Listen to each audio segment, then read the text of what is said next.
Peggy 7.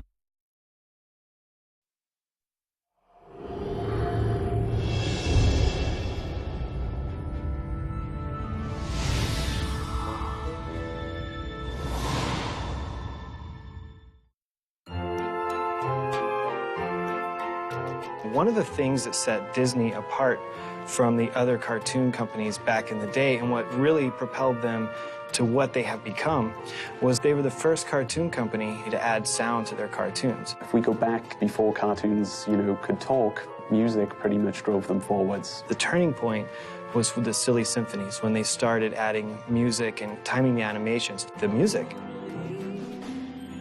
for us as sound designers and musicians, that's such a wealth of inspiration to draw from.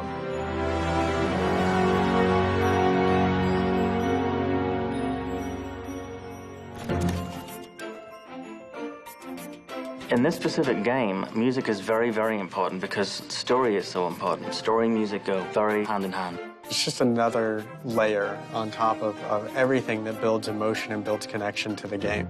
It is part of the atmosphere. It is part of the experience that we want you to have. I auditioned like dozens and dozens of composers and said, what is the Disney sound? What does it mean? Is it orchestration?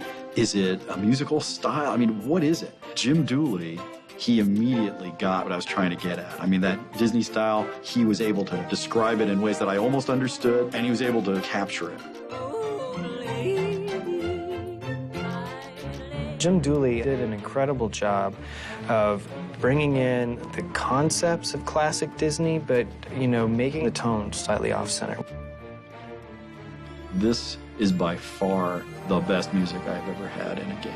There are moments where he raises you to heights of emotion that are just incredible. I mean, there's stuff in here that will bring you to tears, I promise.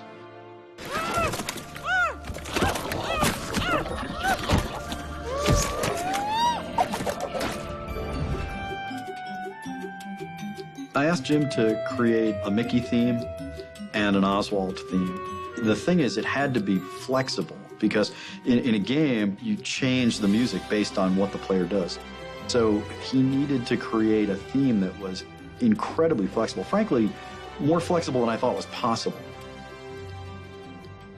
The changes that we have in the music, from the ambient scoring that goes on when you're just exploring a world, to the combat music that kicks in, to the little bits of music that you get from the rides and riding them themselves, have all catered to changing that atmosphere and kind of poking at the emotions of the player. We use the music to tell the player what Mickey is feeling. So if he's in a sad mood, the music's going to be sad.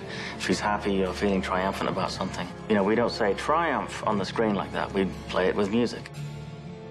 So we have our character themes.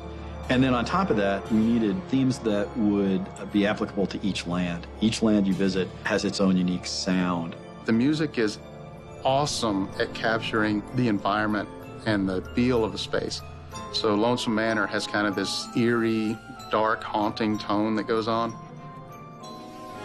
Again, it's a mashup. Everything in the game is about taking things that shouldn't belong together and putting them together.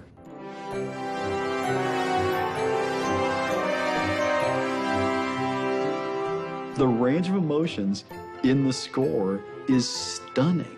It's not about an adrenaline rush. It's not about frowning and, being really intense. It really has become a game about smiling as you play.